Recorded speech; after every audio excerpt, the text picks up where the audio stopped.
حضرت عائشہ صدیقہ رضی اللہ تعالیٰ عنہ فرماتی ہیں میں نے نبی پاک صلی اللہ تعالیٰ علیہ وآلہ وسلم کو نا مرض وصال تک دیکھا ہے، حضور کے وصال تک، کہ حضور قرآن پاک کی آخری 2 سورتیں پڑھ کے سورت فلق اور ناس اپنے ہاتھوں پہ پھونکتے تھے، پھر جسم پہ ملتے تھے۔ قرآن پاک میں شفا ہے۔ اب تو لوگوں نے دم درود کو نا اس کو بڑا ہلکا سا کام سمجھ لیا۔ ویسے بھی یہ عاملوں کے ہتھے چڑھ گیا، ملنگوں کے ہتھے چڑھ گیا، کاروبار بن گیا، تجارت بن گئی، ورنہ قرآن پاک کی آیات پڑھی جائیں تو حضور نے فرمایا سورہ فاتحہ میں شفا ہے، اس میں کرم ہے۔ یہ چیزیں جو بڑی ہمارے لیے سود مند تھی، فائدہ مند تھی، ہم چھوڑ گئے۔ ایک بڑی خوبصورت حدیث ہے، سنیے گا۔ حضرت ابو سعید خدری رضی اللہ تعالیٰ عنہ حدیث کے راوی ہیں، بخاری میں موجود ہے۔ ارشاد فرماتے ہیں کہ ہم ایک سفر پہ تھے، واپس آ رہے تھے، ایک جگہ رات کو قیام کیا، سونا تھا، بستی تھی۔ بستی کے لوگوں نے نہ کھانا پوچھا نہ پانی پوچھا، کوئی ضیافت نہیں کی۔ آدھی رات کا وقت آیا تو ایک بندہ دوڑا دوڑا آیا، کہنے لگا ہمارے سردار کو بچھو نے کاٹ لیا ہے، تم میں سے کوئی بندہ دم درود کر لیتا ہے؟ تو ایک صحابی کہنے لگے کر تو لیتے ہیں، پر تم نے چونکہ ہمیں کھانا پانی تک نہیں پوچھا، تم اگر دم کراؤ گے تو مفت نہیں کریں گے، بخاری پڑھ رہا ہوں، پیسے لگیں گے۔ کتنے پیسے؟ بکریوں کا ایک ریوڑ پورا۔ شارحین نے لکھا 40 بکریاں، کنے دما دیاں؟ اور بھائی اس سے کوئی بندہ جواز نہ لے کہ پیسے لینے جائز ہیں، اس سے جواز نہ حاصل کرے۔ آپ بات کو سمجھیں، پس منظر کیا ہے؟ پانی تک نہیں تم نے پوچھا۔ کچھ لوگوں کا علاج ہوتا ہے، انہوں نے کہا پیسے لیں گے دم کر دیں گے۔ صحابی نے کہا حضرت ابو سعید خدری رضی اللہ تعالیٰ عنہ فرماتے ہیں وہ چونکہ تنگ تھے، بچھو کاٹ گیا، اور سردار کو کہا چل تو صحیح نا۔ وہ صحابی گئے، سورہ فاتحہ پڑھ کے دم کیا، اور حدیث بخاری سے میں آپ کو دکھاؤں گا۔ لوگ کہتے ہیں دم کدھر سے آ گیا؟ بخاری پڑھ رہا ہوں، صحیح بخاری۔ شفا تو اللہ نے دینی ہے نا، رب کریم نے شفا دے دی۔ بکریاں لے لیں، آ گئے جہاں آرام کر رہے تھے اس جگہ۔ صحابہ میں اختلاف ہو گیا، کچھ کہنے لگے بکریاں لینی چاہیے تھی، کچھ کہنے لگے نہیں لینی چاہیے تھی۔ حضرت ابو سعید خدری رضی اللہ تعالیٰ عنہ فرماتے ہیں پھر ہم نے فیصلہ کیا چپ کر کے سو جاؤ، صبح حضور کی بارگاہ میں جائیں گے۔ اگر کریم نے کہا لینی چاہیے تھی پھر تو موج بن گئی، اور اگر کہا نہیں لینی چاہیے تھی تو بکریاں ہانک کے واپس کر جائیں گے۔ مسئلہ کیا ہے؟ کہتے ہیں صبح گئے حضور کی بارگاہ میں، جا کے مسئلہ عرض کیا، یا رسول اللہ انہوں نے بھی پانی کوئی نہیں پوچھا تھا، ہم نے بھی کہا دم کریں گے تو پیسے لیں گے، تو ہم نے یہ بکریاں لی ہیں۔ شارحین لکھتے ہیں 40 تھی شاید۔ تو یا رسول اللہ اب کیا کریں؟ حضور مسکرانے لگے۔ جس کے گچھے سے لچھے جڑے نور کے، ان ستاروں کی نزہت پہ لاکھوں سلام، اور جس کی تسکین سے روتے ہوئے ہنس پڑیں، اس تبسم کی عادت پہ لاکھوں سلام، اور ان کی باتوں کی لذت پہ بے حد درود۔ کمزور ذہن رکھتے ہیں، ساری زندگی فیصلہ ہی نہیں ہوتا، کوئی ڈرتے رہتے ہیں، سہمے وقت گزارتے ہیں، اپنے آپ کو فکری۔ یہ جو ایمان ہوتا ہے یہ بندے کو طاقتور کرتا ہے، بندہ مضبوط ہو جاتا ہے۔ مجھے بتائیے نا، جب ایمان پکا ہو کہ روزی دینے والا اللہ ہے، تو پھر بندہ کسی مالدار آدمی کے پیچھے کبھی بھاگتا ہے؟ کبھی کسی بڑے آدمی سے ڈرتا ہے؟ جب اسے پتا ہو کہ عزت اور ذلت اللہ کے دستے قدرت میں، پھر وہ سیاستیں، سازشیں یہ کام کرتا ہے۔ تو پہلے تو مضبوطی ایمان درکار ہے ہمارے بچوں کے اندر، ہمارے مزاجوں کے اندر۔ جب تک وہ مضبوطی ایمان، حضرت مولا علی شیر خدا کرم اللہ تعالی وجہ الکریم ایک دفعہ بڑے علیل ہو گئے، کمزوری آ جاتی ہے، بندہ بیمار ہو جاتا ہے۔ تو ہمارے ہاں بیمار لوگ بعض اوقات ایسا جملہ بولتے ہیں جو کفر کے زمرے میں چلا جاتا ہے۔ آپ پریشان ضرور ہیں، تکلیف میں ضرور ہیں، لیکن آپ بات وہی کریں گے جو شریعت اجازت دیتی۔ حضرت علی شیر خدا شدید علیل تھے۔ ایک صحابی تیمارداری کرنے گئے تو حضرت مولا علی کا چہرہ دیکھ کے پریشان ہو گئے، کہنے لگے آپ تو بڑے سخت علیل ہیں، اللہ خیر کرے، اللہ تعالیٰ آپ کو صحت دے۔ تو حضرت علی کہنے لگے تو فکر نہ کر، مجھے اس بیماری سے کچھ بھی نہیں ہوگا۔ نے کہا کیوں؟ فرمانے لگے مجھے نبی پاک علیہ السلام نے فرمایا تھا علی اس وقت دنیا سے جاؤ گے جب داڑھی خون سے رنگین ہو جائے گی، تو اس کا مطلب ہے میں خنجر کے وار کے ساتھ شہید کیا جاؤں گا، میں بیماری سے دنیا میں نہیں جاؤں گا، میں یہ بیماری سے مجھے کچھ بھی نہیں ہوگا، اللہ مجھے شفا دے دے گا، چونکہ حضور نے فرمایا کہ ساڈے نبی دی زبان ساڈے واسطے قرآن۔ تو سب سے پہلے تو اپنے ایمان کے اندر، توکل کے اندر مضبوطی پیدا کریں۔ مسلمان دیکھو نا، نماز پڑھنے سے روزی میں برکت ہوتی ہے، تو پھر اس کا مطلب یہ ہے کہ جب ٹائم آئے نا نماز کا تو گاہک جتنے مرضی کھڑے ہوں پھر دکان بند کرنی چاہیے، پھر نماز پڑھنی چاہیے، کیونکہ روزی تو اللہ نے دینی ہے، گاہکوں نے تو دینی۔ تو سب سے پہلے ضروری ہے مضبوطی ایمان، توکل، اللہ کی ذات پر بھروسہ۔ آپ کبھی میدان کربلا کا پورا نقشہ اپنے سامنے رکھیں نا، 2 چیزیں ہیں، امام حسین کو نظر آ رہا ہے اب شہادت ہو جائے گی، اتنی بڑی فوج آئی ہے، خدا کی حکمت کے تقاضے سمجھ میں آ رہے ہیں، حالات کیا ہوں گے سمجھ آ رہی، پر ایک لمحے کے لیے بھی ان کا توکل کمزور نہیں ہوا۔ اپنے رب پر جو مضبوط بھروسہ ہے، سیدہ طیبہ طاہرہ حضرت فاطمہ الزہرا رضی اللہ تعالیٰ عنہا اونٹ کے بالوں کی بنی ہوئی چادر اوڑھ کر چکی پیس رہی تھی۔ یہاں بیویاں بڑا روتی ہیں، غریبی بڑی ہے، بڑی غریب بھی ہے۔ حالانکہ اب کون بندہ پیبند والے کپڑے پہنتا ہے جی؟ اب تو بڑی مشکل سے وہ لوگ ملتے ہیں جو جوتا ٹوٹ جائے تو گانٹھ کے پہنے، ورنہ تو نئے جوتے آ جاتے ہیں۔ حضرت سیدہ پاک اونٹ کے بالوں کی بنی ہوئی چادر اوڑھ کے چکی پیس رہی تھی۔ نبی پاک صلی اللہ علیہ وسلم نے دیکھا، آنکھوں میں آنسو ضرور آئے، پر محبوب نے فرمایا فاطمہ دنیا میں تھوڑی سی تکلیف برداشت کرو، قیامت کی ساری عزت اللہ آپ کو ہی عطا فرمائے گا۔ تو توکل کی مضبوطی، اللہ کی ذات پر بھروسہ، اپنے رب کریم کے ساتھ امیدوں کا وابستہ کرنا،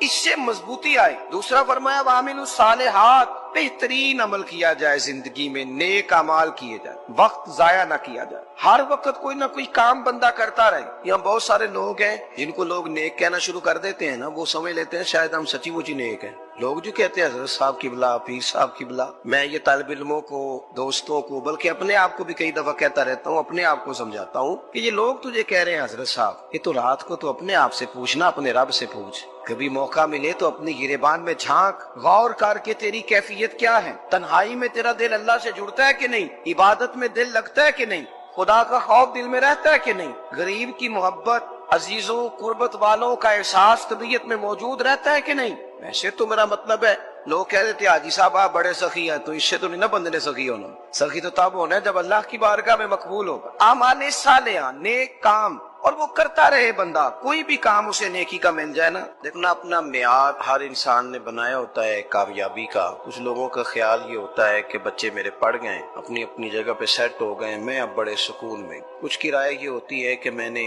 سب بچے بچیوں کا بیاہ کر دیا ہے، گھر میرا بن گیا ہے، اب میں بڑے آرام میں ہوں، قرار میں ہوں، سکون میں ہوں۔ تو اپنی اپنی رائے ہوتی ہے، لیکن حقیقت وہ ہے، اصل وہ ہے جسے اللہ کے قرآن نے بیان کیا۔ اللہ کریم نے فرمایا والعصر، اے محبوب علیہ السلام ہمیں آپ کے زمانہ مبارکہ کی قسم ہو، ان الانسان لفی خسر، فرمایا بے شک انسان خسارے میں، نقصان میں۔ وہ اپنے تئیں کوئی دعویٰ کر لیتا ہے، آپ دیکھتے ہیں کہ بہت سارے لوگوں کے دعوے اپنے اپنے ہوتے ہیں نا۔ کسی بھی طالب علم سے آپ پوچھیں پیپر دے کے آئے تو پیپر کیسا ہوا ہے، تو کیا کہتا ہے؟ جب کینڈیڈیٹ الیکشن لڑتے ہیں تو رات کو جب وہ سوتے ہیں تو سارے جیت کے ہی سوتے ہیں، ان کو سب یہی کہتے ہیں کہ لوگ سارے تیرے ساتھ ہی ہیں۔ حالات، یہ جتنے بادشاہ حکمران ہوتے ہیں ان کے بگڑنے کی بنیادی وجہ ہوتی ہے کہ یہ خوش فہمیوں میں مبتلا ہوتے ہیں۔ ہم میں سے بھی ڈھیر سارے لوگ ہیں جو خوش فہمیوں میں مبتلا ہیں۔ کچھ کہتے ہیں جناب ہماری نسبت بڑی تگڑی ہے۔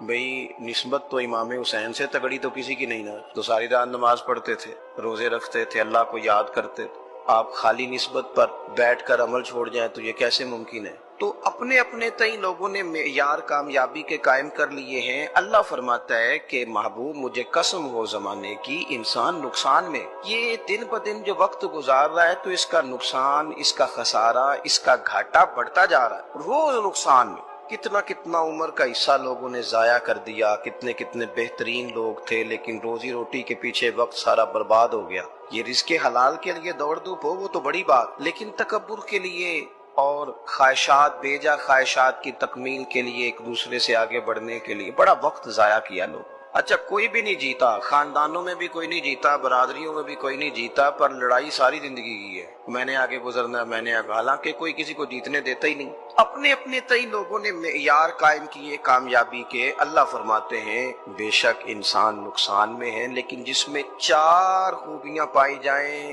اللہ کا قرآن کہتا ہے وہ بندہ کامیاب ہو جائے۔ کون کون سی؟ الا الذین آمنوا، سب نقصان میں نہیں سوائے ان لوگوں کے جو ایمان لائے۔ سب سے پہلے کیا کرے؟ ایمان ہو اس کے پاس، مضبوط ایمان، وعملوا الصالحات، اور ایمان بھی لائے اور نیک کام بھی کرے، اور صرف نیک کام نہ کرے، وتواصوا بالحق، لوگوں کو حق بات کی نصیحت بھی کرے۔ اور ظاہر ہے سچ بولے گا، حق بولے گا تو بڑے لوگوں کے مفادات کو ٹھیس پہنچے گی، کچھ لوگوں کو تکلیف بھی ہوگی، تو اب جب تکلیف ہوگی تو پھر مصیبت بھی آئے گی۔ تو اگر حق بات کہنی ہے تو پھر کیا کرے؟ وتواصوا بالصبر، اور ایک دوسرے کو صبر کی بھی وصیت کرے۔ 4 چیزیں پائی جائیں، ایمان، اعمال صالحہ، حق کی نصیحت، اس رستے میں آنے والی تکلیف پر صبر۔ اگر یہ چار چیزیں میسر آتی ہیں تو اللہ کا قرآن کہتا ہے بندہ کامیاب ہے، اور اگر یہ چار چیزیں نہیں تو پھر کوئی بندہ جتنا مرضی دعویٰ کرے، جتنا مرضی شور کرے، جتنا مرضی اعلان کرے، وہ کامیاب ہو سکتا۔ سب سے پہلے تو اپنا ایمان پکا کرے۔ یہ جو کچی پکی باتیں کرتے ہیں نا لوگ، مسلمان جو ہوتا ہے نا مسلمان، وہ لاوارث نہیں ہوتا، وہ وارث والا ہوتا ہے۔ اس کا رب ہر وقت اپنی رحمت سے اس کی حفاظت کرتا ہے۔ مسلمان ہر وقت نبی پاک علیہ السلام کی نگاہ کرم میں رہتا ہے۔ اسے کمزور باتیں نہیں کرنی چاہیے کہ میرے کو پیچھے چڑھ گیا تو پتہ نہیں کیا ہو جائے گا، برادری مخالف ہو گئی تو پتہ نہیں کیا ہو جائے گا، سچ بول دوں گا تو لوگ پتہ نہیں مجھے مار دیں گے۔ ایسا ہو نہیں سکتا۔ چھری حضرت ابراہیم چلائے بھی نا تو حضرت اسماعیل کے حلق پہ چلنا اس نے تب بھی ہے جب اللہ حکم کرے گا، تو اللہ کی حکمت ہوگی، حکمت الہی ہوتی ہے تو کوئی کام ہوتا ہے، ورنہ ہوتا تو اپنی طبیعت میں مضبوط ایمان، توکل، اللہ پہ بھروسہ، مضبوطی افکار کی، کچی باتیں نہیں۔ دیکھو نبی پاک صلی اللہ تعالی علیہ وسلم نے فرمایا نیکی کو کبھی حقیر نہیں سمجھنا، کبھی حقارت سے نہیں نیکی کرنی کہ یہ بڑی چھوٹی ہے تو میں اس کو کروں۔ آپ فرمایا کبھی حقیر نہ سمجھنا، نیکی کا کام جو بھی ملے کر دینا۔ فرمایا اگر بھائی سے مسکرا کے ملو گے بنا تو اس پر بھی اللہ تمہیں صدقے کا ثواب عطا کرے گا۔ ہم تو اس دین سے کے ماننے والے ہیں جو کہتے ہیں تو گلی سے روڑا اٹھا دے، کانٹا اٹھا دے، کسی کی تکلیف دور کر دے، کسی پر گنجائش کر دے، کسی کے لیے آسانی کر دے، جو بھی خیر کا کام میسر آئے پورے دن میں اسے چھوڑے نہیں۔ صبح گھر سے نکلے، وہ ایک صحابی تھے، غالباً تابعی تھے، تو بازار جاتے اپنے غلام کے ساتھ تو سارا بازار گھوم کے واپس آ گئے۔ خادم نے کہا جناب کو نہ کوئی خریدا نہ کچھ بیچا، تو آپ سارا بازار گھوم کے آ گئے۔ فرمانے لگے تیرا کیا خیال ہے؟ میں نے کچھ بھی نہیں کیا۔ کہا جناب پھر کیا کیا ہے؟ فرمانے لگے تم نے دیکھا جو بندہ بھی گزرا میں نے اس کو کہا السلام علیکم، تو کتنی کو نیکیاں میں جمع کر کے آ گیا ہوں۔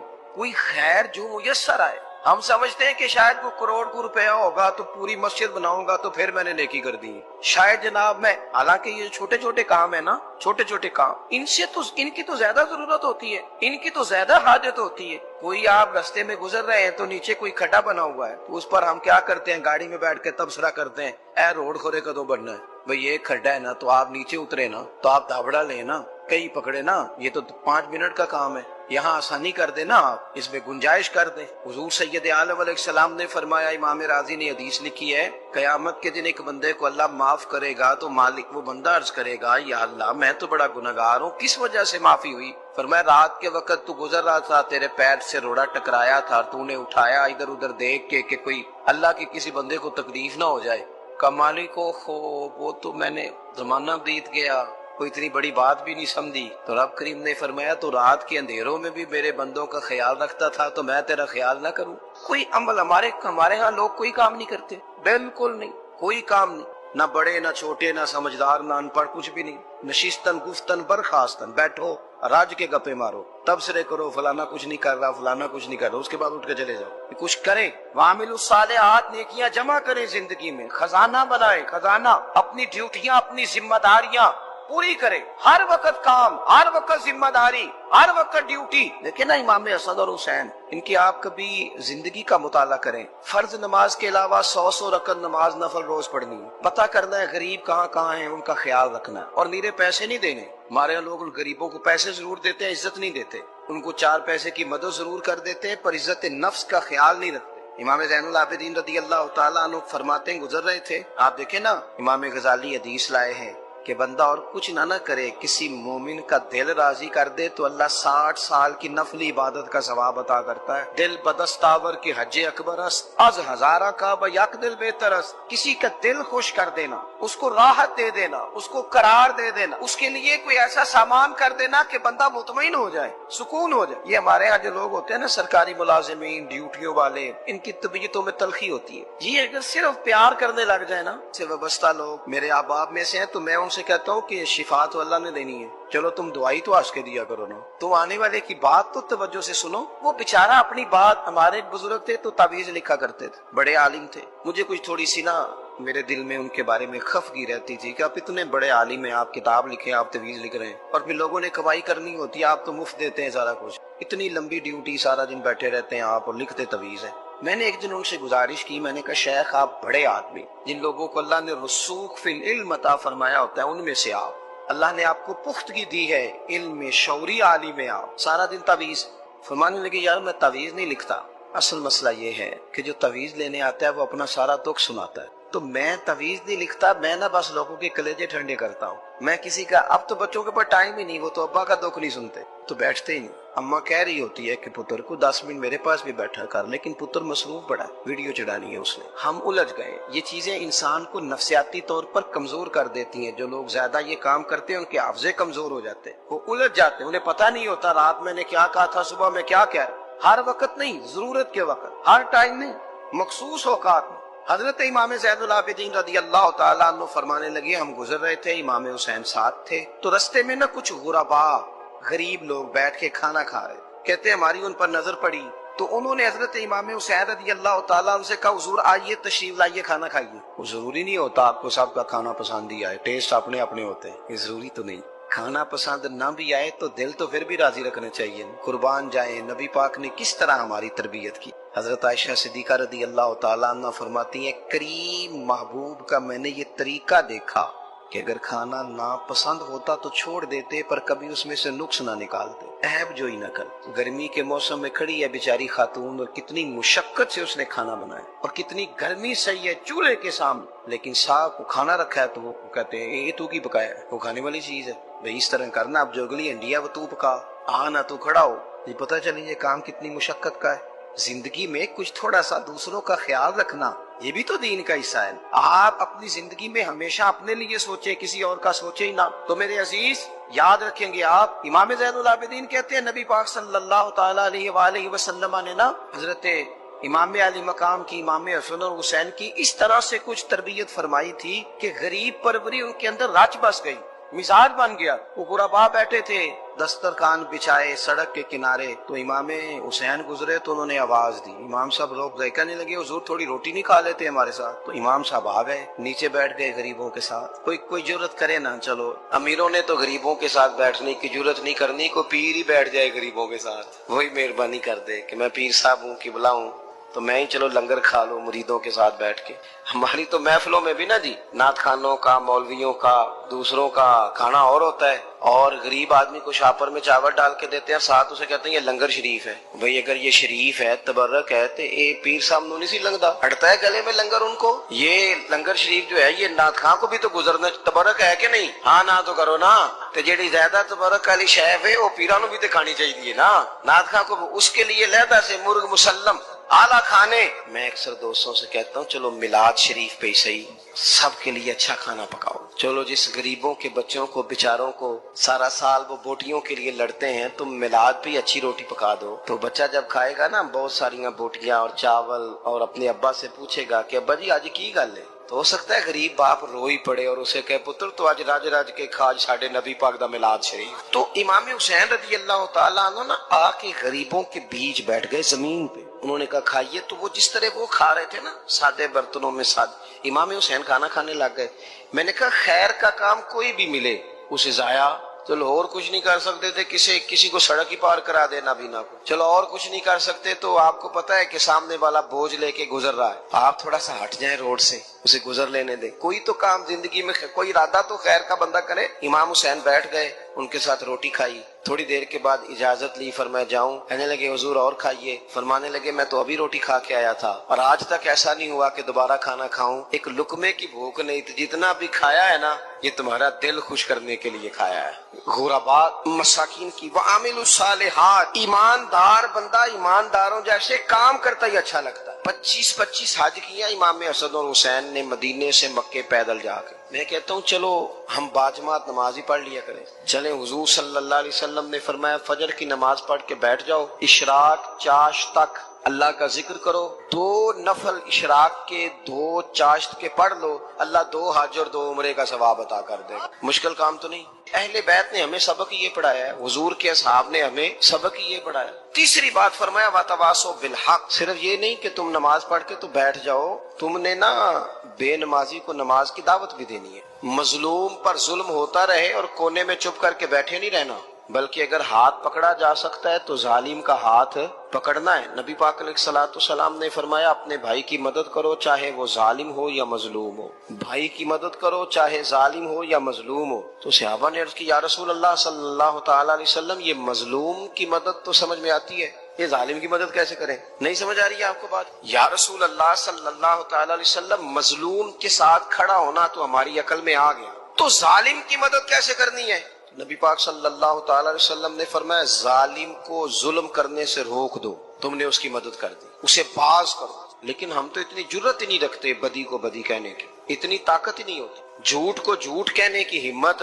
ہمارے گھر میں سارا کچھ ہو رہا ہوتا ہے، ہمیں پتا ہوتا ہے کہ فلاں جگہ پہ ہمارا قبیلہ ہماری برادری غلط ہے، پر اتنی جرت کرتے ہم سچ بولتے ضرور ہیں، پر دوسروں کے بارے میں، اپنے بارے میں سچ بولنے کو تیار نہیں ہوتے۔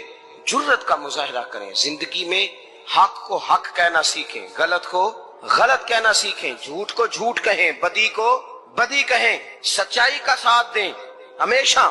ہم نے جب تک دیکھو نا ظلم ہوتا رہے، زیادتی ہوتی رہے، اپنا دروازہ اندر سے بند کر لو، پتر باہر نہ جانا، کیوں جی باہر اس پہ ظلم ہو رہا ہے، ان کے گھر آگ لگی ہے، کوئی ہمارے گھر تو نہیں نہ لگی۔ یاد رکھنا پڑوسیوں کی آگ نہ بجھاؤ گے تو اپنے گھر بھی آ جائے گی۔ اگر مظلوم کا ہاتھ نہیں پکڑو گے تو ظالم دلیر ہو جائے گا۔ اور ہمارے جتنے بھی بزرگ گزرے انہوں نے ظالموں کو ظالم کہا۔ امام احمد بن حنبل نے جیل کاٹی، امام اعظم ابو حنیفہ نے جیل کاٹی۔ آج کل لوگ کہتے ہیں مولانا صاحب آپ نے نا جناب غلط کو غلط نہیں کہنا، سیاست کی بات نہیں کرنی۔ کیوں جی؟ کس لیے نہیں کرنی؟ سیاست تو تدبیر کا نام ہے۔